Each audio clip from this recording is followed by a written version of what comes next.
Marcus Bennett stepped out of his Ford Explorer, adjusting the collar of his slightly wrinkled shirt after the long drive from Atlanta. Riverdale, a small town in the heart of Georgia, looked peaceful, with its tree-lined streets and old-fashioned coffee shops. But he knew all too well that beneath the surface lay a corrupt police system where abuse of power and racial discrimination ran deep like the roots of an ancient oak.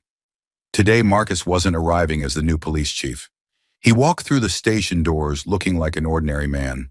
An old button-up shirt, faded jeans, and a pair of worn-out sneakers. No badge, no nameplate. Just a black man stepping into an unfamiliar precinct. Inside, a few officers gathered around the coffee machine, chatting and laughing. A small TV mounted on the wall played the morning news, while the occasional beep of a police radio echoed through the room. Marcus approached the front desk, but before he could say a word, a cold voice rang out from behind him. "Hey boy, what the hell are you doing here?" Marcus turned. A young officer, Ryan Walker, stood with his arms crossed, eyes filled with contempt. His unfiltered look into the department had just begun. Marcus turned slowly, his sharp eyes locking onto the officer who had just spoken. Ryan Walker stood tall, his posture rigid with authority, but there was a smugness in his smirk, the kind that came from a lifetime of knowing he could get away with just about anything. A few other officers leaned against the wall, watching with amusement, waiting to see how the scene would play out. Marcus felt a slow burn in his chest, but he forced himself to stay calm. He had seen this before, the casual disrespect, the unchecked arrogance. It was the kind of culture that festered when there were no consequences. He could already tell what kind of department this was. "I asked you a question," Walker said, taking a step closer, his voice dripping with condescension. "You lost or something? We don't do handouts here." Marcus exhaled, keeping his tone measured. "Didn't realize I needed permission to stand in a public building." Walker's smirk widened. "Public for who?" He chuckled, glancing at the other officers, who let out quiet laughs. Marcus clenched his jaw. He could feel the heat rising in the room, the weight of every pair of eyes fixed on him. He could leave now, walk away, and reveal himself later when he had full authority. But something in him refused to step back. This was the kind of behavior that thrived in silence, and silence had never been his way. Walker wasn't done. He stepped even closer, his chest nearly touching Marcus's. "I'm not gonna ask again. You need to get the hell out of here before we drag your ass out." The laughter in the room grew louder, emboldened by Walker's display of dominance. Marcus could see it in their faces, the sheer confidence that he wouldn't fight back, that he wouldn't challenge them. Then in an instant, Walker did the unthinkable. He spit.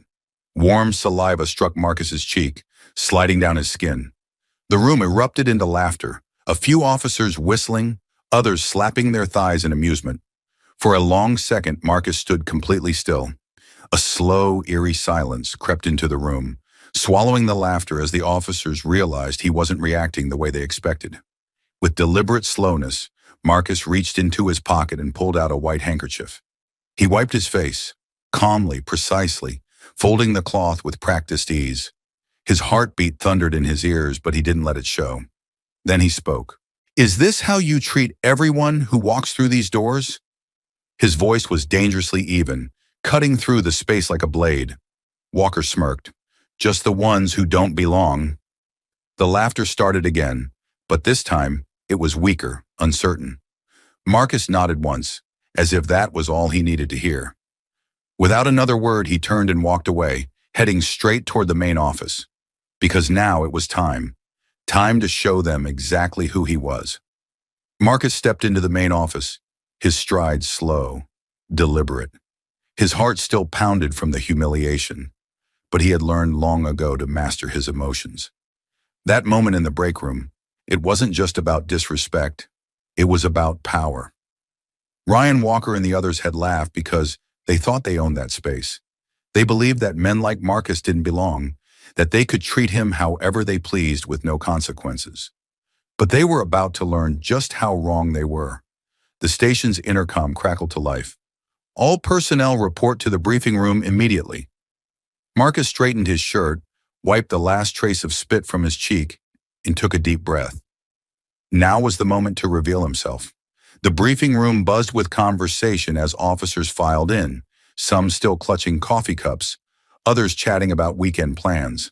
The laughter from earlier hadn't completely faded, and a few officers shot smug glances toward Walker, still riding high on his supposed victory. At the front of the room stood Captain Howard, a thick-set man with graying hair and tired eyes. He raised a hand, calling for order. "All right, listen up," he began. "As most of you know, Chief Reynolds retired last month. We've been waiting for his replacement, and today's the day." Marcus stepped forward from the side entrance, holding a dark leather folder embossed with the Riverdale Police Department seal. As he walked toward the podium, the air in the room shifted. Recognition dawned. The smirks disappeared. The laughter died instantly. Ryan Walker's face drained of color. Marcus set the folder down on the podium with deliberate ease. He let his gaze sweep across the room, pausing on the officers who had mocked him just moments before. When he finally spoke, his voice was even, steady, but laced with the weight of authority. "Good morning, my name is Marcus Bennett." He let the name hang in the air. Some officers swallowed hard. Others stiffened in their seats. "As of today, I am your new chief of police." A heavy silence filled the room. No one moved. No one spoke. The weight of the moment was crushing. Marcus clasped his hands in front of him, his posture firm. "This morning, I walked into this department as an unknown face. I wanted to see the culture here for myself, unfiltered. What I witnessed was disgraceful." He turned his gaze directly to Ryan Walker, whose jaw was clenched so tightly that the veins in his neck strained. Marcus took a step forward, his voice sharpening. "Respect is not optional in this department. Accountability is not a suggestion. If you wear this badge, you will uphold the values it stands for. If you can't, you have no place here." The room remained deathly quiet. Some officers shifted uncomfortably, their gazes dropping to the floor. Then Marcus delivered the final blow. "Effective immediately, Officer Walker is suspended pending an internal investigation." A ripple of gasps swept through the crowd. Walker's face turned a deep shade of red as he stiffened in his chair, his hands gripping the table. "This is just the beginning," Marcus continued, his voice calm but firm. "This department will change, and if you can't be part of that change, you're free to leave." The silence that followed was suffocating. For the first time, they all understood. Marcus Bennett was not a man to be underestimated. The tension in the briefing room lingered long after Marcus delivered his decree. Officers shifted in their seats, their faces a mixture of shock, embarrassment, and, in some cases, anger. Ryan Walker sat frozen, his jaw clenched, hands balled into fists. The weight of his suspension had hit him like a freight train, but there was nothing he could do. No excuse, no justification that would erase what had just happened. Marcus didn't linger at the podium. He had said what needed to be said. He turned, walking with measured steps toward Captain Howard, who gave him a firm nod of understanding. Without another word, Marcus exited the briefing room, leaving behind a stunned silence. The moment he stepped into the hallway, he took a deep breath, letting the weight of the confrontation settle over him. He knew this was only the beginning. Changing a department's culture wasn't about one speech or one disciplinary action. It was about consistency, about making it clear that the old ways would no longer be tolerated. By the afternoon, whispers spread like wildfire through the station. Some officers avoided eye contact when they passed Marcus in the halls. Others stiffened, standing at attention as if suddenly remembering what real discipline looked like. A few, however, were less subtle. As Marcus walked past a group of officers near the break room, he caught murmurs. Words like power trip and overstepping hissed under breath. He stopped, turning slowly, his sharp gaze sweeping over the group. "Something you'd like to say to my face?" His voice was calm, but the challenge in it was unmistakable. The officers exchanged uneasy glances before one of them, Sergeant Mitchell, stepped forward. A veteran of the department, Mitchell had spent years thriving in the toxic environment Marcus was trying to dismantle. "Chief," Mitchell started, voice level but laced with defiance, "some of us have been here a long time. We know how things work around here. You might have the title, but respect, that's something you have to earn." Marcus held his gaze, unblinking. Respect goes both ways, Sergeant.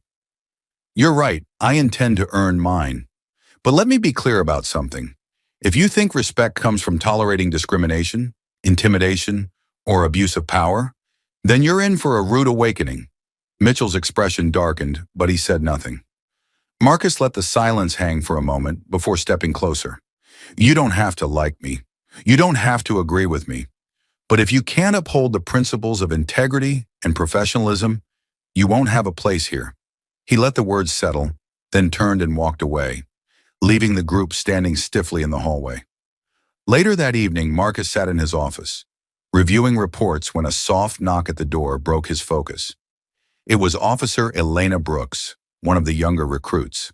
She stepped inside hesitantly, her hands clasped together. Chief, I just wanted to say, what you did today, it meant something. A lot of us have been afraid to speak up for a long time.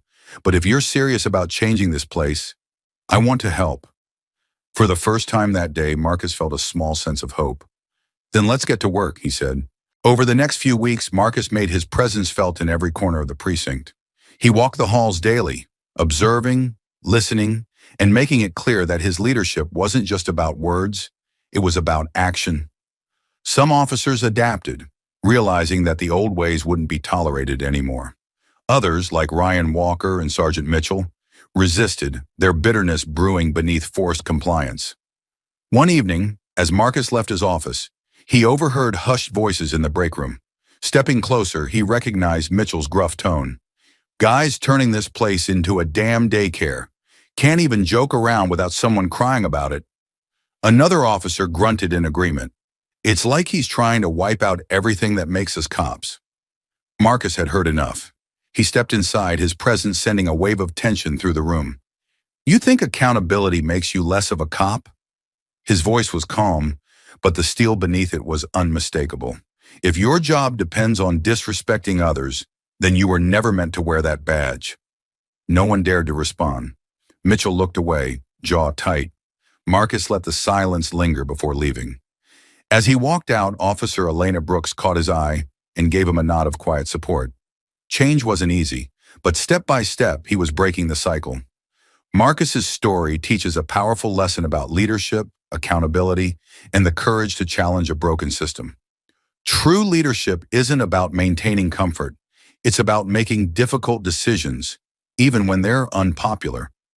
Change doesn't happen overnight, and resistance is inevitable, but standing firm in one's values is the only way to create lasting impact. In our own lives, whether in workplaces, communities, or personal relationships, we must recognize that respect and integrity are not optional. It's easy to turn a blind eye to toxic behavior, but silence allows injustice to thrive. If we want real change, we must be willing to speak up, even when it's uncomfortable.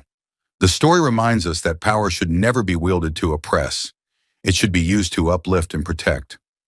In a world where bias and discrimination still exist, each of us has a responsibility to stand for what is right.